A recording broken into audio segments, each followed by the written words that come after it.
I knew I was once again setting myself up for failure when I declared last week that I trusted the writers to finish this season.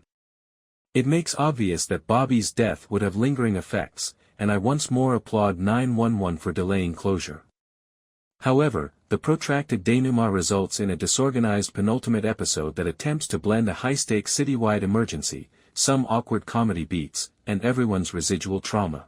The fact that we began with a flashback undermines even a potentially impactful opening scene, where we see Buck recall a family meal at the firehouse with Bobby leading the group before cutting to him sitting at the table by himself. Highlighting Bobby last week, and to be honest, we've seen him more than I anticipated after the fact. Though it ends up being a little contradictory, the scenario does touch on a major subject of, don't drink the water, which is that these characters are all family and are disintegrating without their center. Everyone knows that Buck is having a hard time getting over Bobby's passing, even if he seems to think he's going crazy on his own. Hen and Karen can't help but notice that even though Eddie has finally received an offer to work for the El Paso Fire Department, he hasn't left LA yet.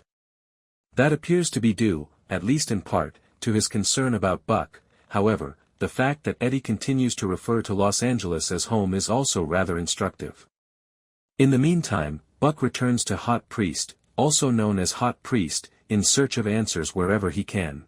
We last saw Brian in Confessions, and I didn't realize at the time that he had been Bobby's confidant during the first 2 seasons of the show.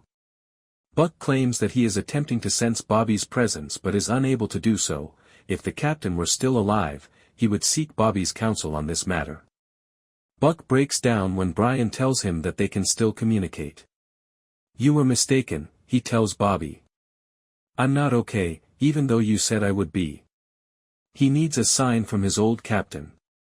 And a 2.8 earthquake in North Hollywood kind of gives him one. It's a pretty good sign in terms of timing, but it has the unfavorable effect of creating a fissure in LA's Headworks Reservoir, which allows something undesirable to seep into the water.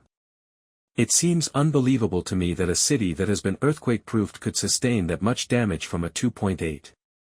The outcome of it is demonstrated in the week's first emergency, when Lorna, a patient, begins to breathe fire directly into her dentist's face while receiving a root canal. You might recall Lorna from the season 3 Christmas episode, which was based on real events, as the woman who went blue after consuming too much benzocaine. I'm not sure why they brought her back, although it might have been to highlight the fact that some people have terrible dental luck. Hen is able to remove the burn. Later, because the conflict is really getting to Hen, Karen goes to Athena's to try to persuade her to mend the relationship. Athena is aware of Chim is not responsible for Bobby's passing, but she can't look at him without remembering what she lost, and she can't look at Athena without feeling guilty about living without her husband. When Real Housewives discuss wanting to be friendly with someone they can't tolerate, Athena suggests that the best course of action is to keep her distance and establish a professional working relationship. Karen gives Athena a framed picture from her and Bobby's wedding in an attempt to win her over. She tells Athena that those are family, not co-workers. Speaking of family, Eddie brings Christopher and his Aunt Peppa to Buck's for a restorative dinner after realizing he was being the worst. I still would have valued a sincere apology. In her one-on-one chat with Buck, Peppa is genuinely far more encouraging than her nephew. She remarks, "Your captain was a good man. You must be missing him." The gravity seems off without Bobby at the center of the group, Buck explains. He is correct that people are becoming more and more dispersed, and I believe there might have been a way to address that concept in a more unified manner. Without the burning water, perhaps. What am I aware of? However, I also didn't enjoy this moment because Peppa isn't a character we've seen enough of in recent years, and it seemed a bit forced to compare her stroke recovery to Buck's loss of Bobby. However, I'm in favor with generalizations like, "Life is change, Carino," if that's what Buck needs to hear. This is where I would discuss the episode's huge recycling center fire, but there isn't much to say other than the fact that the 118 teams up with multiple other fire departments to link a number of hoses so they can utilize non-methane water to extinguish the fire. More importantly, we should talk about Graham, the artist who was previously Cart Cop, who makes his first appearance since the mid-season finale. By removing clothing that have been in the washing machine for too long and placing them in the lost and found, Graham has taken his battle against shirkers to his apartment complex. Although I disagree with his approach, he is entirely correct in this regard. Although Athena is called upon to defuse the situation on multiple occasions, I believe Graham's true goal is to remind her of the value of accepting change. Or perhaps it's really an attempt to make the season finale more exciting. The explosion of Graham's building leaves the program on a cliffhanger. As Athena looks on helplessly from her cruiser outside, it begins to fall.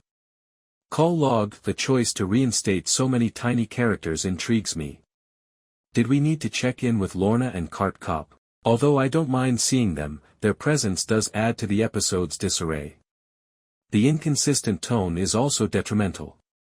911 has consistently done a fantastic job of striking a balance between humor and potentially fatal situations. However, especially in the immediate aftermath of Bobby's murder, the humorous moments here don't quite fit with the weight of the subjects. However, I would like to see a fire element incorporated to the fountain show at the Grove. Hen made the right decision by declining to be captain, but I do hope she has a more significant leadership position the following season.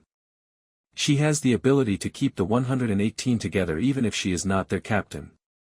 Now, who will be the captain? I'm concerned about his satisfaction forms, even though Gerard made it apparent that his service was only temporary. Is he seeking a more long-term position?